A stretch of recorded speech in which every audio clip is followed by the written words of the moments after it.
नमस्कार, राम राम। मैं आप सभी का मेरे YouTube channel learn with Rathore sir पर हार्दिक स्वागत अभिनंदन करता हूँ। दोस्तों, आज से हमने एक सन क्लास शुरू करी है जिसके अंदर हम राजस्थान के इतिहास से संबंधित महत्वपूर्ण प्रश्न जो प्रीवियस एग्जाम्स के अंदर पूछे गए और आगे भी पूछे जाने की संभावना है, क्योंकि अब एग्ज़ाम के अंदर प्रश्न पूछे जाने का ट्रेंड ही चेंज हो गया है। क्या ट्रेंड ही चेंज हो गया है, तो हम उस अनुसार प्रश्न पढ़ेंगे और हर प्रश्न से व्याख्या करेंगे और ये भी देखेंगे कि इस प्रश्न से किस प्रकार के प्रश्न एग्जाम के अंदर पूछे जा रहे हैं, उसके बारे में भी हम बात करेंगे।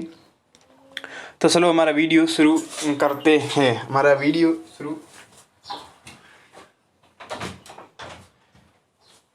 वीडियो शुरू करते हैं जिसके अंदर हमारा पहला प्रश्न है कि सभ्यता का जन्म किस काल से माना जाता है। इतिहास का जन्म किस काल से माना जाता है। इतिहास है, जो हमारी इतिहास है, इतिहास का जन्म किस काल से माना जाता है। पहली बात करो तो इतिहास का जन्म किसे कहते हैं? हेरोडोटस को कहते हैं। किसे कहते हैं? हेरोडोटस को कहते हैं। और हेरोडोटस की पुस्तक का नाम था हिस्टोरिका।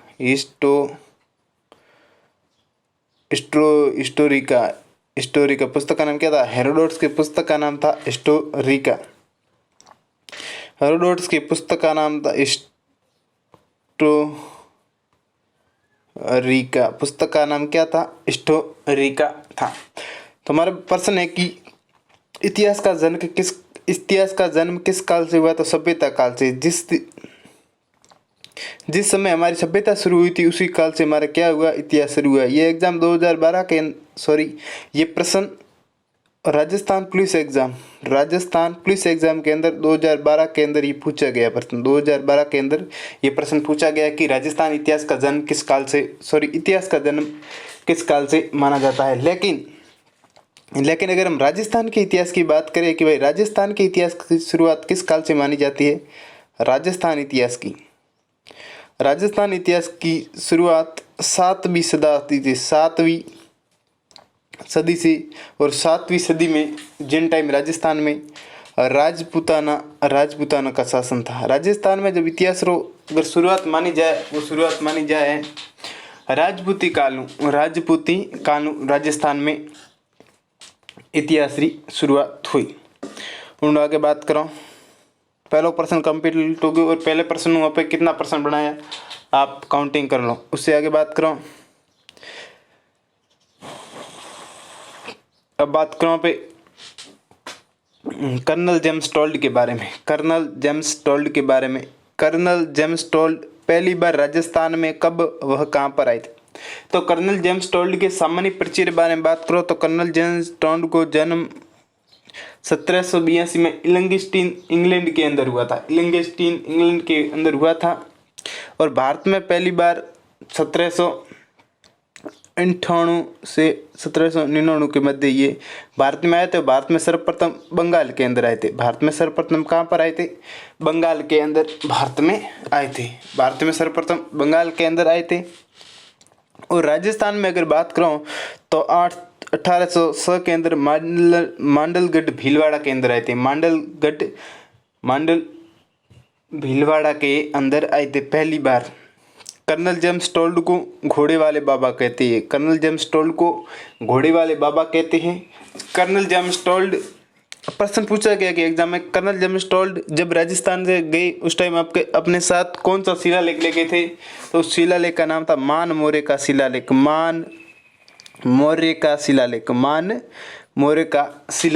और कर्नल जेम्स टोल्ड को कर्नल की उपाधि 1813 के अंदर कर्नल जेम्स टोल्ड को कर्नल की उपाधि प्राप्त हुई थी।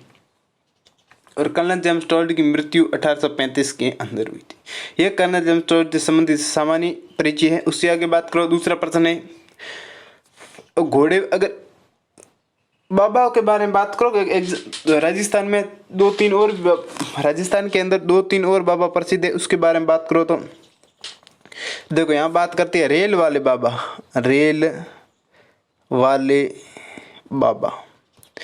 उसके आगे जोहड़ वाले बाबा, जोहड़ वाले बाबा। उसके आगे वाटर में एक चक्कर शक्कर वाले बाबा। तो रेल वाले बाबा आपको पता होगा, रेल वाले बाबा किसे कहते हैं? रेल वाले बाबा कहते हैं किशनलाल सोनी को। किसे कहते हैं? किशनलाल सोनी को। किशनलाल सोनी, किशनलाल सोनी को रेल वाले बाबा कहते हैं। उसके बाद में जोहड़ वाला बाबा कहते हैं राजेंद्र सिंह को। और वाटरमैन भी किसे कहते हैं? राजेंद्र सिंह को कहते हैं, राजेंद्र सिंह। उसके बाद चक्कर वाले बाबा नरहड़ का पीर झुंझुनू सिड़ावा, झुंझुनू के अंदर मेला लगता है। नरहड़ का पीर चिड़ावा, झुंझुनू के अंदर मेला लगता है। और राजस्थान में एक प्रसिद्ध जोहड़ है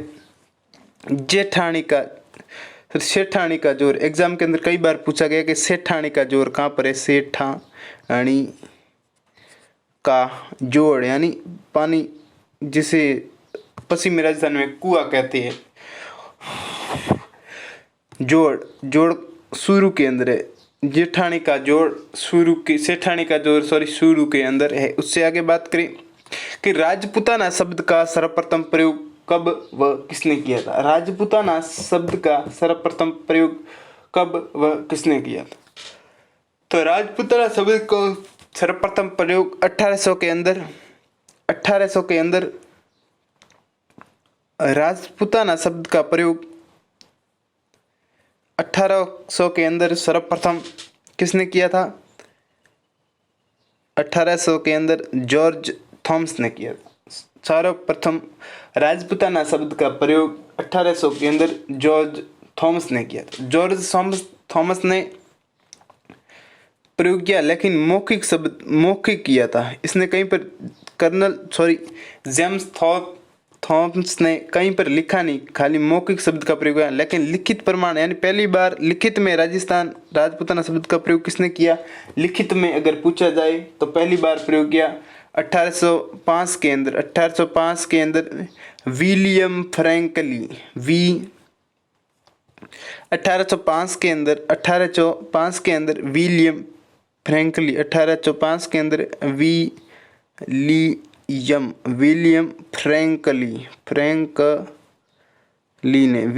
फ्रैंकली ने अपनी पुस्तक में प्रयोग किया, the military of memories George Thomas.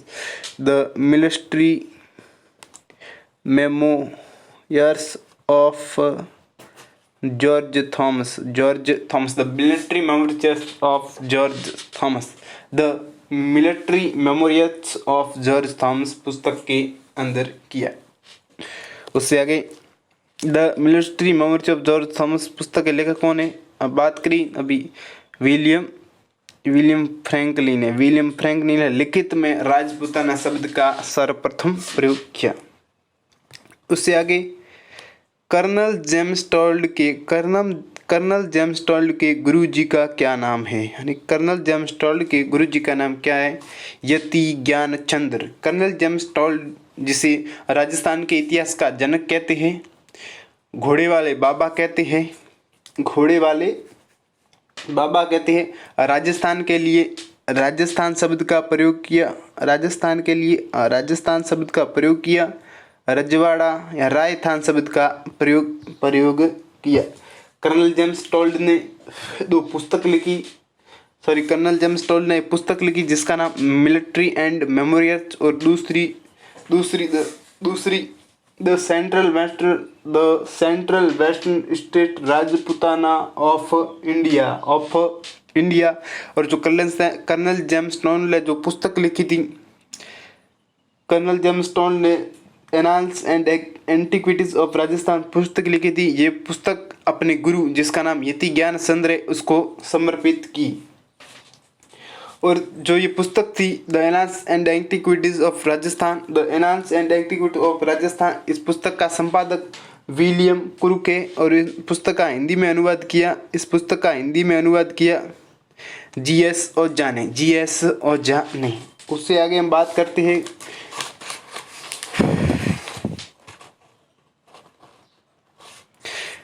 Rajasthan की एकमात्र मुस्लिम रियासत। राजस्थान के अंदर कुल 19 रियासतें थी और 3 ठिकाने थे। 19 रियासत और 3 राजस्थान के अंदर 3 राजस्थान के अंदर ठिकाने थे। 19 रियासतों में बात करूं कि सबसे प्राचीन रियासत मेवाड़, और मेवाड़ के अंदर गुहिलों का शासन था। और जनसंख्या की दृष्टि से जो सबसे बड़ी जनसंख्या थी उसका नाम था आमेर, और सबसे छोटी थी जिसका नाम शाहपुरा जनसंख्या की दृष्टि से एवं क्षेत्रफल की दृष्टि से सबसे छोटी थी, और सबसे बड़ी जो क्षेत्रफल की दृष्टि थी जोधपुर थी, और सबसे नवीन रियासत झालावाड़ थी। और एकमात्र मुस्लिम रियासत टोंक, जिसकी स्थापना अमीर खां पिंडारी ने की थी। और अमीर खां पिंडारी ने इसकी स्थापना की, अंग्रेजों की सहायता से बनने वाली रियासत। उससे आगे बात करो कि राजस्थान रेजिडेंसी की स्थापना कब व कहाँ हुई।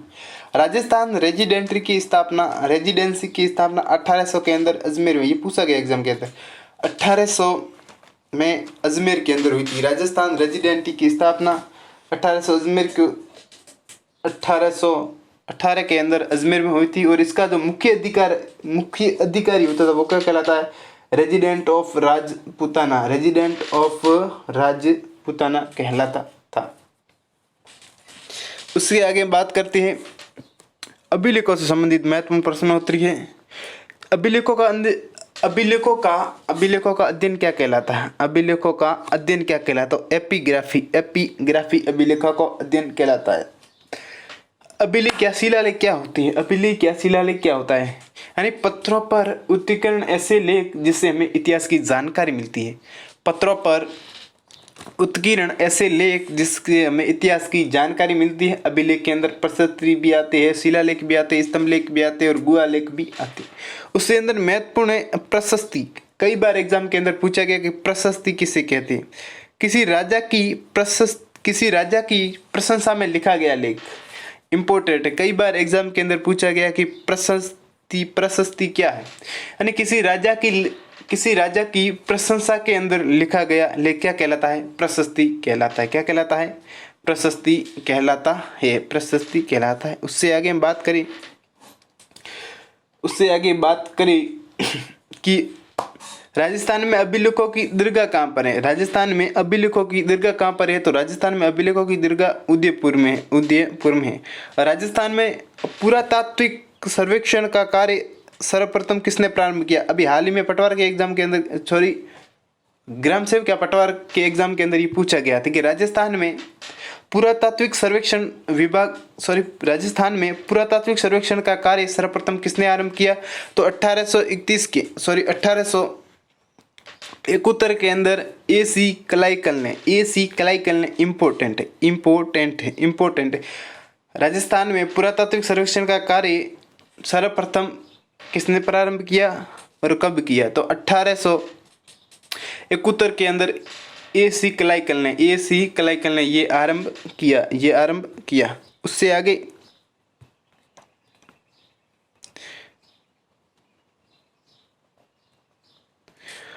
उससे आगे हम बात करते हैं तो हमारा आता है अभिलेखों से ये बड़ली का अभिलेख कहाँ पर है, यानी बड़ली का अभिलेख कहाँ पर है। बिजुलिया का अभिलेख कहाँ पर है, घोसुंडी का अभिलेख कहाँ पर है और घंटियाल का अभिलेख सम्मिलित कीजिए। तो बड़ली का अभिलेख कहाँ पर है। बड़ली का अभिलेख अजमेर के अंदर है।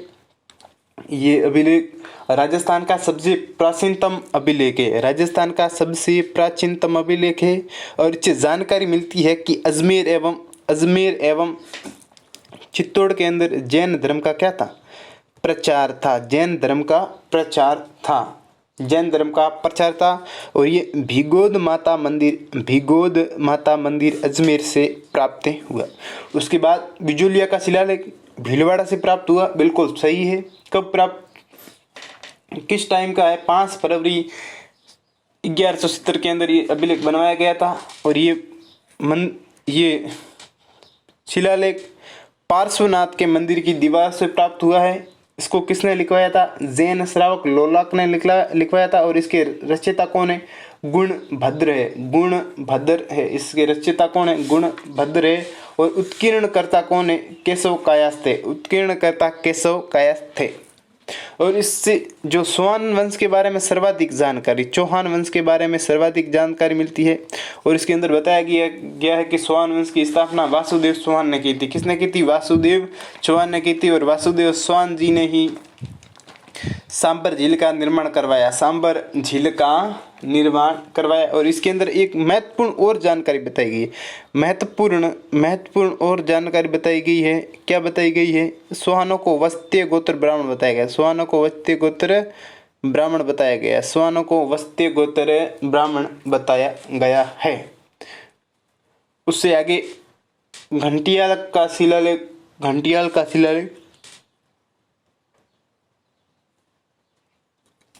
घोसुंडी का शिलालेख। उससे आगे बात करते हैं घोसुंडी का शिलालेख। घोसुंडी का शिलालेख बांसवाड़ा से प्राप्त नहीं हुआ। ये शिलालेख हमें चित्तौड़गढ़ से प्राप्त हुआ है। चित्तौड़गढ़ से प्राप्त हुआ है। और इसके खोजकर्ता कौन है? इसके खोजकर्ता है कवि श्यामलदास ददवाड़िया। कौन है? कवि श्यामलदास, जिसने वीर विनोद ग्रंथ की रचना की। और इससे भागवत संप्रदाय से संबंधित सबसे प्राचीनतम प्रमाण, भागवत संप्रदाय के सबसे प्राचीनतम प्रमाण। और गजवंश के शासक सर्वतात के द्वारा अश्वमेघ यज्ञ करवाया। इंपॉर्टेंट है, कई बार पूछा गया है। अश्वमेघ यज्ञ करवाया, इसका जानकारी हमें किससे प्राप्त होती है? घोसुंडी के लेख से प्राप्त होती है। और राजस्थान के लिए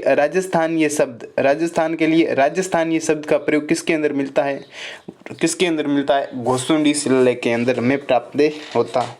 क्या जानकारी मिलती है? राजस्थान के अंदर भागवत संप्रदाय का प्राचीनतम प्रमाण और गजवंश के शासक सर्वतात के द्वारा अश्वमेघ यज्ञ करवाया, इसकी जानकारी। उसके बाद राजस्थान के लिए राजस्थान ये शब्द का प्रयोग हुआ। उससे आगे घोसुंडी शिलालेख जोधपुर से प्राप्त हुआ। और इससे संबंधित एक ही महत्वपूर्ण जानकारी आपको याद रखनी है, जिसका नाम है गुर्जर प्रतिहार शासक कुकुक के काल का है। गुर्जर प्रतिहार शासक कुकुर के काल का ये क्या है? कुकुर के काल का है शिलालेख है। इंपॉर्टेंट है, कई बार मग जाति के ब्राह्मणों का उल्लेख है। और एक भी बात याद रखो तो मग जाति के ब्राह्मणों का उल्लेख है। मग जाति के ब्राह्मणों का इसके अंदर क्या है? उल्लेख है। उससे आगे हम बात करें तो महत्वपूर्ण है कि चौहानों को वस्तीय गोत्र ब्राह्मण किसके अंदर बताया गया है? चौहानों को वस्तीय गोत्र ब्राह्मण किसके अंदर बताया गया है? तो उस शिलालेख का नाम है बिजोलिया का शिलालेख, जिसके अंदर चौहानों को वस्तीय गोत्र ब्राह्मण बताया गया है। उससे आगे हम बात करें कि राज प्रशस्ति की रचना किसने की थी? रणछोड़ भट्ट तेलंग ने की थी। राज प्रशस्ति राजसमंद झील के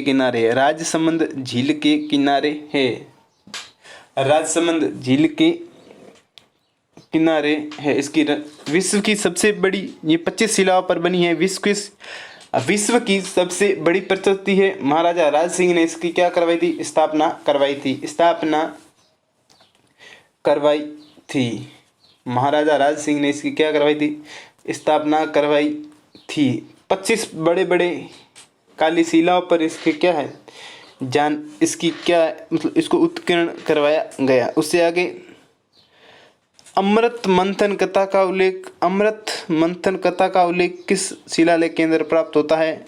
तो उस शिलालेख का नाम है मानमोरे का शिलालेख। हमें चित्तौड़गढ़ से प्राप्त होता है। और इसकी खोज कर्नल जेम्स टोल्ड ने की थी, कर्नल जेम्स टोल्ड ने की थी। और इस शिलालेख को उत्कीर्ण करता कौन है? शिलालेख का उत्कीर्ण करता शिवादित्य, शिवादित्य। इस शिला का उत्कीर्ण करता कौन है? शिलादित्य है। उससे आगे बात करें तो गजवंश के राजा सर्वतात द्वारा अश्वमेध यज्ञ की जानकारी हमें किससे मिलती है? अश्वमेध यज्ञ की जानकारी गोसुंडी के शिलालेख से मिलती है, हमने बात कर ली। गुर्जर प्रतिहार वंश कुक्कु के काल का शिलालेख कौन सा है? घंटियाल का शिलालेख, हमने बात कर ली। उससे आगे हाँ इम्पोर्टेंट है, कई बार एग्जाम के अंदर पूछा कि गुहिलों को एकलिंग नाथ का दीवान किसके अंदर बताया गया है? गुहिलों को एकलिंग नाथ का दीवान जो सिरवी का लेख उदयपुर से प्राप्त हुआ है, इसके रचनाकार कौन है? रत्न प्रभु है। रत्न प्रभु इसके क्या है? रचनाकार है। गुइल वंशों को गुइल वंश के शासक है, इसको एकलिंग जी का दीवान बताया गया। इंपॉर्टेंट है, कई बार एग्जाम के अंदर पूछा गया। उससे आगे बात करें बप्पा रावल एवं काल भोज को अलग अलग किसके अंदर बताया गया है? बप्पा रावल एवं काल भोज दोनों को अलग अलग किस परिस्थिति के अंदर बताया गया है? तो रणकपुर परिस्थिति के अंदर बताया गया। रणकपुर परिस्थिति जिसका उत्कीर्ण करता कौन है? रचनाकार कौन है? देपाक है। मथई नदी के किनारे रणकपुर पाली से ये प्राप्त हुए। और इसके अंदर बप्पा रावल एवं काल भोज दोनों को अलग अलग बताया गया। एकमात्र हस्ताक्षर युक्त शिलालेख, और राजस्थान के इतने शिलालेख प्राप्त हुए लेकिन किसी भी शिलालेख के अंदर हस्ताक्षर नहीं है। जो राजस्थान जो बेणेश्वर जो डूंगरपुर से प्राप्त हुआ, इसके ऊपर क्या है? हस्ताक्षर है।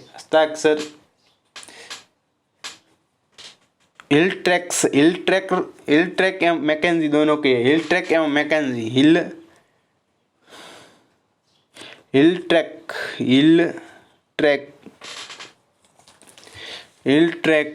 एवं मैकेंजी दोनों के क्या? हस्ताक्षर है। आस्कन राठौड़ के काल का है ये शिलालेख। बेणेश्वर का शिलालेख डूंगरपुर से प्राप्त हुआ है। आमेर का शिलालेख जिसमें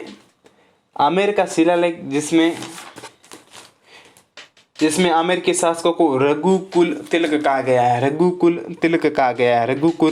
आमेर का शिलालेख आमेर जयपुर से प्राप्त हुआ। इसके अंदर जो जयपुर के यानी आमेर के जो शासक है, इस शासकों को रघुकुल तिलक कहा गया है। राय सिंह प्रशस्ति की रचना किसने की? राय सिंह प्रशस्ति जो बीकानेर से प्राप्त हुई थी, जूनागढ़ किले के बारे में सर्वाधिक जानकारी देती है। जूनागढ़ दुर्ग के बारे में सर्वाधिक जानकारी देती है। राय सिंह के काल की है, बीकानेर से प्राप्त हुई है। और इसकी रचना जयिता जैन ने की थी। हमीर को विषम घाटी पंचानन किस शिलालेख के अंदर कहा है? हमीर को विषम घाटी पंचानन किस शिलालेख के अंदर कहा है? कुंभलगढ़ शिलालेख में कहा गया।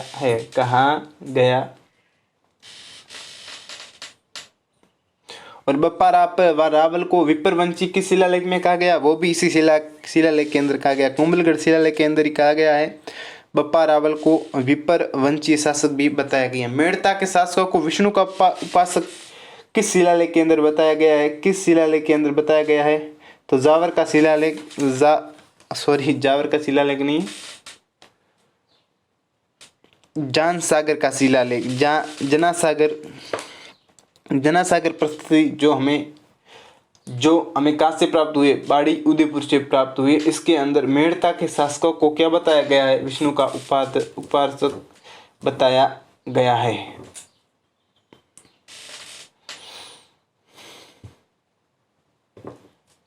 और एक महत्वपूर्ण शिलालेख, औरंगजेब के विभिन्न करों का उल्लेख कौन सा शिलालेख करता है? इम्पोर्टेंट है। औरंगजेब के विभिन्न करों का उल्लेख करता है शाहबाद का शिलालेख, जो हमें शाहबाद मस्जिद 12 से प्राप्त हुआ। इसके अंदर हमें औरंगजेब के क्या है? औरंगजेब के विभिन्न करों के बारे में जानकारी मिलती है। मराठों की धार्मिक नीति की जानकारी हमें किस शिलालेख से प्राप्त होती है? तो एक लेख है तारागढ़ का लेख, जो तारागढ़ दुर्ग अजमेर से प्राप्त हुआ है। सैयद हुसैन की दरगाह से प्राप्त हुआ है। इसके अंदर मराठों की धार्मिक नीति की जानकारी मिलती है। मराठों की धार्मिक नीति के बारे में जानकारी। तो आज के लिए बस इतना ही। हमें बात की राजस्थान के महत्वपूर्ण जो अभिलेख से संबंधित, जो राजस्थान के इतिहास के संबंधित जो महत्वपूर्ण प्रश्न बन सकते थे और जो एग्जाम के अंदर, जो प्रीवियस एग्जाम के अंदर पूछी गई है, उसके ऊपर बात की। और उससे आगे अगला जो हमारा टॉपिक हुआ राजस्थान के सिक्के और राजस्थान की प्राचीन सभ्यताएं होगी। इसके ऊपर हम विस्तार से बात करेंगे। अगर आपने हमारा वीडियो पसंद आवे तो हमारे चैनल ने लाइक शेयर सब्सक्राइब जरूर कर दो। मिलवा वहाँ पे आगे एक नवे वीडियो साथ है, तो बने रहे यूँ ही हमारे चैनल। तो राम राम, जय हिंद।